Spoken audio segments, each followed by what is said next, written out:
So to start, Francesca, while obviously went into the show knowing that Michelle Yeoh was going to kick ass because it's Michelle Yeoh, your introduction was surprisingly badass. And and so for you, how fun was it to kind of be like a badass, for lack of a better term? Oh my days, it was amazing. It was the dream part for me. It was everything I could want in a part condensed into Meldorf. So it was a dream, and to have that as the opening entrance, with all the blood and the witty humor and the just the questions that it leaves, because it goes straight to the title and then you're like, who the hell is that? Which is great. And I kept saying on set, I was like, more blood, more blood. I think, no, they're all saying carry is what they're saying, just because I wanted more blood. I wanted to be drinking. So it was good.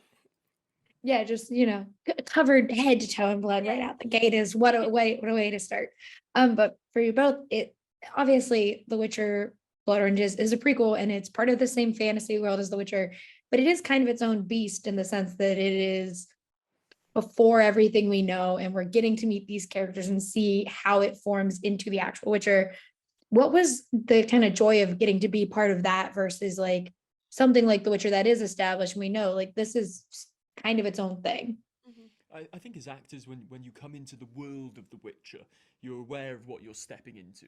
We're standing on the shoulders of giants, really, and I think, it's such an incredible honor to be part of that. Even being the prequel to the main series, we feel if we can add something to that world, even if it's just a little something, whether it's an answer here or there, or whatever for the fans, then that's a great privilege, I think, as an actor to be given the opportunity to do that in something that's so important to people.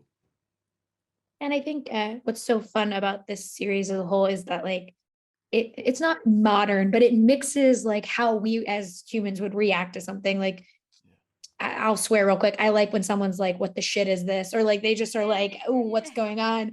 Yeah. Um, and so for you guys, where's the fun and like how do you find those kind of funner moments where it is you're like, "Yeah, this is how I would react in 2022," but it is a fantasy world with elves and Yeah. dwarves and creatures and all these sorts of things. It's the environment you're in, I Yeah. think. I think it's easier to do that when you're in a fun, jokey environment, and we just wouldn't stop laughing all day on set. Mm, Like, mm. so then when you're chucked funny lines, it's then even more. You're like, oh, I'm gonna get everyone with this, and then you can do it. You can push it and be a bit weirder. And we were given the create. Well, Yeah. I don't know if I was given the creative. No, you were, We're given the creative freedom to yeah. ham it up and to have fun, because that's what fantasy is about. Like they're the brilliant moments when the stakes are the world's ending, but you come out with something like, oh my shit, or something.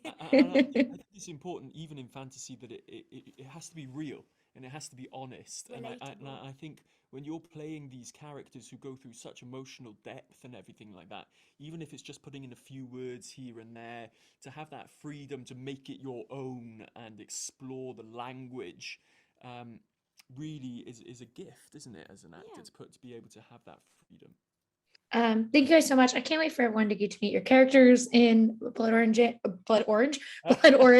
And thank you so much for talking with me today. Thank Thank you. you so Bye. much. Bye. Cheers. Bye. Thank Thank you. you.